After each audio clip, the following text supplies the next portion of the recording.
Jadi kita buka, kalau pemantiknya masih bisa kita pantikkan saja, kalau enggak ya seperti saya ini, tapi perlu hati-hati ya. Kita buka sedikit. Nah, bisa dilihat ya nyalanya ya.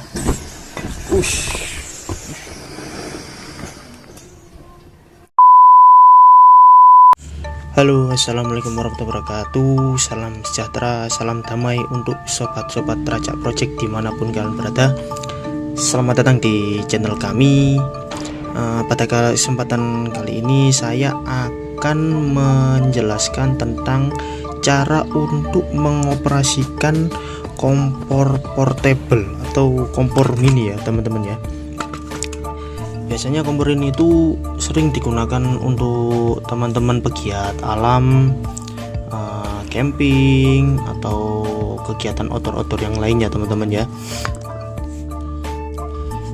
Dan kali ini saya akan menjelaskan bagaimana cara menggunakan kompor tersebut step by stepnya. Dan pada kali ini juga saya ada dua jenis kompor portable ya teman-teman ya. Yang satu ini yang konvensional ya, yang sering dipakai untuk sobat-sobat yang sering melakukan kegiatan outdoor. Yang satu lagi ini versi ultralight ya, versi ultralight. Jadi kita akan bahas keduanya. Sebelum itu yang pertama kita akan bahas yang portable konvensional dulu ya, yang sering digunakan teman-teman pegiat alam. Sebelum kita menggunakan kompor ini, ada beberapa hal yang perlu sobat-sobat pahami ya. Untuk kompartemen apa saja yang ada di dalam kompor ini yang perlu diperhatikan, dan nggak perlu lama-lama kita jelaskan ya. Oke, yang pertama ini itu ada katup atau pengatur besar kecilnya keluaran api nanti waktu kita pasangkan gas ya. Terus di sini tuh seperti ada kalau di kompor besar itu seperti regulator ya, seperti regulator. Berhubung ini tuh kompornya berbentuk portable dan tidak ada selangnya, jadi ya kita hanya perlu untuk menancapkan saja dari gas ini ke kompornya langsung ya. Bisa dipahami ya teman-teman ya. Terus di sini juga ada pemantik ya, bisa dilihat ada percikan listrik ya, seperti korek api listrik ya. Kalau ini normal bisa dilihat di sini ya. Kalau normal ya sudah pasti ini keluar seperti percikan listrik ya. Oke, terus di sini ada tatakan, dia itu untuk penumpu apa, misal kalau mau masak itu, kalau kita kasih panci kecil ataupun wajan-wajan yang kecil, ini sebagai penumpunya. Terus di sini juga ada kaki-kaki sebagai penyangga kompor ini sendiri ya, sebagai penyangga kompor ini sendiri. Oke, setelah itu lanjut ke bagaimana cara mengoperasikannya teman-teman ya. Yang perlu diperhatikan juga waktu akan menggunakan kompor ini, teman-teman harus memastikan kalau menggunakan kompor ini itu di luar ruangan ya teman-teman ya, di tempat yang terbuka yang cukup ventilasi. Sebenarnya saya ini juga nggak di luar rumah juga, tapi ini kebetulan rumahnya juga ada cukup ventilasi yang sangat banyak ya, sangat banyak sekali ventilasi. Oke, tidak perlu berlama-lama lagi, kita akan menggunakan atau bagaimana cara mengoperasikan kompor ini ya teman-teman ya. Oke, teman-teman bisa dilihat ya, ini ada gas, ini bahan bakar kompor ini. Gas ini biasanya banyak sih dijual-jual di, kalau mau beli itu di toko-toko camping ada, terus di Indomaret ataupun Alfamart juga ada. Langkah awal sudah pasti kita masukkan ini ya, seperti nozzle ini ya, dia itu akan tertancap di sini. Tapi awalnya kita harus mengkaitkan yang ini, seperti pengait ini ya. Kita kaitkan ini berada di gigi yang satu atau pengait yang satu. Terserah mau ambil atas ataupun bawah sama saja. Tapi yang paling simpel saya sarankan untuk ambil yang bawah ya teman-teman ya. Jadi yang pertama kita kaitkan, ini seperti dikaitkan ya. Dari yang bawah ini kita kaitkan, terus kita tancapkan nozzle-nya pas di lubang ini ya. Kita tancapkan nozzle-nya. Terus itu kan ada seperti kowaan ya, seperti kowaan, dia itu tempat space masuknya gigi yang kedua, pengait yang kedua maksudnya. Jadi kita tancapkan set.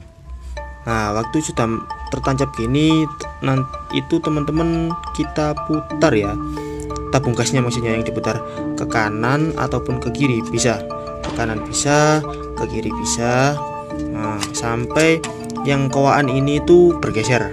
Jadi bisa dilihat ya, misalnya ke kiri, kita tekan gasnya, kita putar gasnya ke kiri. Oke, tertancap ya teman-teman ya. Ketika tabung gas sudah tertancap di kompor, lalu teman-teman bisa membuka partmen-partmen yang lainnya ya. Misal seperti kaki kompor ini kita buka semua, terus tatakan panci atau wajan kecil itu kita buka semua. Karena jika mana kalau ini tatakannya tidak teman-teman buka, pemantik ini akan berpengaruh ya. Misal kalau ini kita taruh di sini tuh, biasanya itu kalau kita tutup itu biasanya itu pemantiknya itu malah memantiknya ke tatakan, bukan ke area tempat nyalanya api. Jadi nggak akan nyala ya, kebanyakan sih gitu. Jadi sebaiknya teman-teman bisa membuka tatakannya dulu. Sudah ya, ini sudah terbuka. Setelah terbuka, diharap teman-teman untuk berhati-hati juga. Ini sudah siap untuk dinyalakan. Bisa dilihat ya teman-teman ya, ini sudah siap untuk dinyalakan kompornya. Bagaimana cara untuk menyalakannya? Sudah pasti kita akan membuka katup atau ini. Dia tuh berfungsi sebagai regulator ya, pengatur besar kecilnya api yang akan dikeluarkan nanti atau besaran gasnya. Jadi kita putar ke kiri. Kiri bisa dengar ya. Ini tuh ada simbol juga.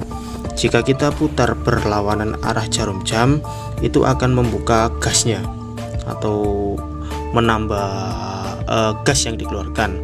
Jika kita putar ke searah jarum jam, itu akan mengurangi gasnya atau mematikan kompor tersebut waktu menyala. Oke, bisa dipahami teman-teman ya. Jadi teman-teman hanya perlu untuk memutar memutar katup ini ke berlawanan arah jarum jam. Jadi sama teman-teman dengarkan ya, bisa didengarkan akan seperti suara seperti gas yang keluar. Nah seperti itu ya, tapi tidak perlu terlalu banyak ya untuk memutarnya teman-teman ya. Cukup di putar sedikit saja, terdengar. Waktu terdengar baru kita nyalakan pemantiknya. Nah ya, lihat teman-teman ya, mati. Kita tambah lagi, lalu kita pantik lagi, nyala teman-teman ya. Semakin kita putar katupnya ke berlawanan arah jarum jam, akan semakin besar juga api yang akan keluar. Jadi teman-teman juga harus berhati-hati ya waktu akan memasak. Kita akan coba besarkan apinya, terlihat jelas ya, apinya sangat besar. Ketika kita buka katupnya ke berlawanan arah jarum jam, lalu kita coba untuk menutup atau mengurangi apinya, kita putar searah jarum jam. Nah bisa dilihat ya, ini besar, terus ini yang kecil. Oke, bisa dipahami teman-teman ya. Untuk kompor yang ini saya kira cukup sampai di sini ya teman-teman ya. Dan kita akan melakukan pembahasan yang selanjutnya, yaitu menggunakan kompor portable versi ultralight. Oke, apa sih bedanya kompor portable yang konvensional tadi sama kompor portable yang saya sebut ini ultralight? Aslinya itu banyak ya macam-macam dari kompor portable ini tuh ya teman-teman ya. Mulai dari yang konvensional yang sering dipakai itu, terus ada yang versi windproof yang seperti ada mangkokan seperti berbentuk bunga ya, ada yang seperti itu. Terus ada juga yang versi ultralight. Nah, ultralight itu juga banyak macamnya, tapi kebetulan saya punyanya itu yang seperti ini. Nah, bisa dilihat teman-teman, ini kompor ultralight yang saya punya. Bisa dilihat penampakannya seperti ini. Bisa dilihat kalau yang ini kompor ultralight yang ini dia menggunakan selang ya teman-teman. Dia menggunakan selang seperti kompor besar yang ada di dapur-dapur itu ya. Ada selang khusus, ada selangnya, dan ini itu fungsinya itu seperti regulator ya. Yang ini tuh sama seperti regulator. Ini nanti itu sama juga, dia itu akan menancap di gas ini juga. Dia itu seperti regulator. Terus ini tuh pengatur besaran kecilnya gas yang akan dikeluarkan. Jadi nanti kita akan sekalian kita bahas juga ya bagaimana cara untuk menancapkannya di sini dan cara menggunakan kompor ini. Oke, kita akan mencoba untuk menyalakan kompor ini ya teman-teman ya. Jadi yang pertama itu bisa langsung ke poin utamanya. Nah, ini regulator yang saya sebut tadi itu, dia itu berbentuk seperti ini teman-teman ya. Dia ini bisa diputar.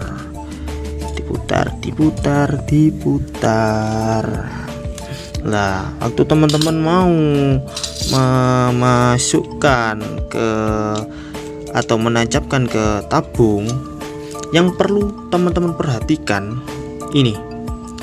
Nah, putih-putih ini kan ada 4 sisi ya. 4 sisi, sama yang hitam juga ada 4 sisi. 1 2 3 4. Yang putih juga 1 2 3 4. Kalau teman-teman awalnya dalam posisi seperti ini, 4 sisi hitam sama putih ini saling bertumpuk atau saling ada di tempatnya, itu tidak akan bisa masuk ke gas tersebut ya. Nah, bagaimana caranya? Teman-teman harus menggesernya dahulu sampai seperti ini.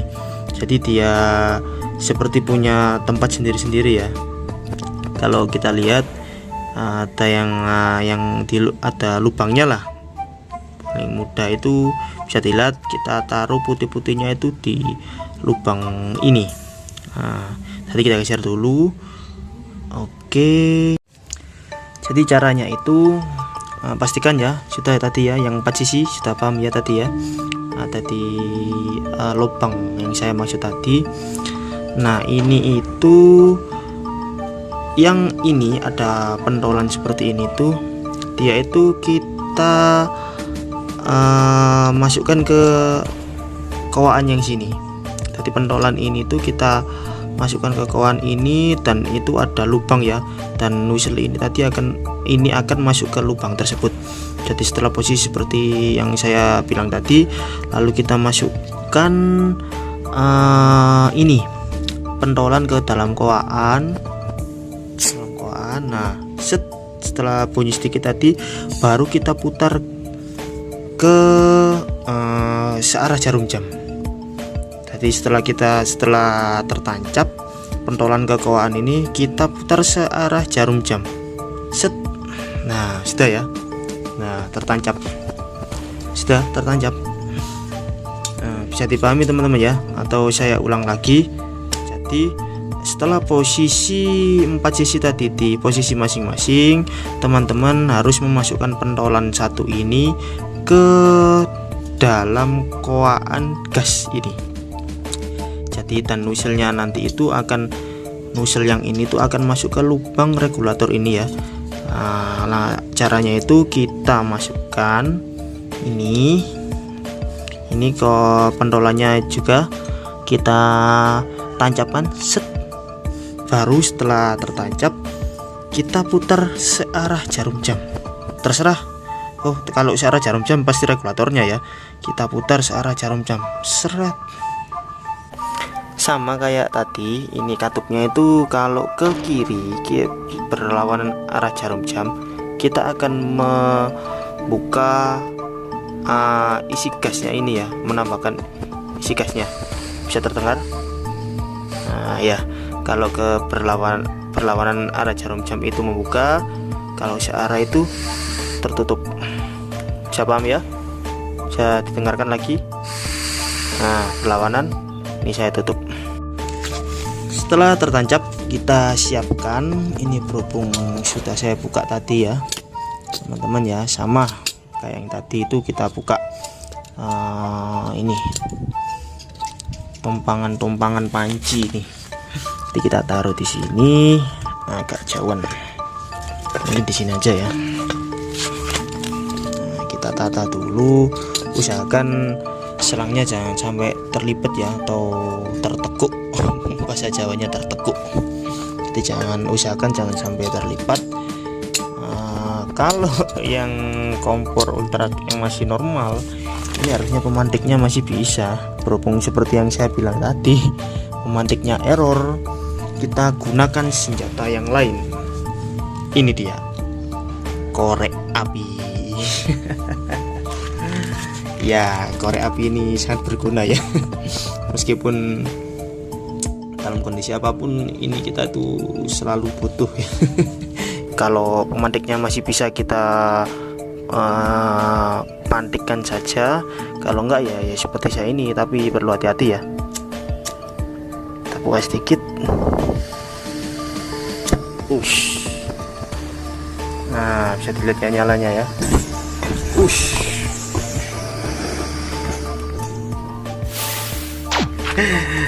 Maaf ya teman-temannya, ternyata kompor saya yang satu ini semakin error aja kayaknya. Memang sudah lama ini saya menggunakan kompor ini, jadi kayaknya ini ada yang bermasalah ini di selang ini, di sini yang dekat tadi pemicu apinya kayaknya ada di sini sih ya. Mungkin lain kali aja ya untuk review kompor yang ultralight lagi. Saya kira tadi kan step by stepnya sudah jelas ya untuk sobat-sobat semua ya, mungkin bisa dipahami tata caranya ya seperti itu tadi. Mungkin kalau ada yang perlu dipertanyakan, silakan teman-teman tanyakan di kolom komentar, dan jangan lupa untuk tetap support, untuk bantuan supportnya teman-teman di channel saya dengan cara like, komen, subscribe. Dengan teman-teman mendukung channel kami, saya akan lebih giat lagi untuk membuat konten-konten di channel kami. Oke, sekian dari kami. Saya mohon maaf yang sebesar-besarnya. Wassalamualaikum warahmatullahi wabarakatuh. Salam sejahtera, salam damai. Bye bye.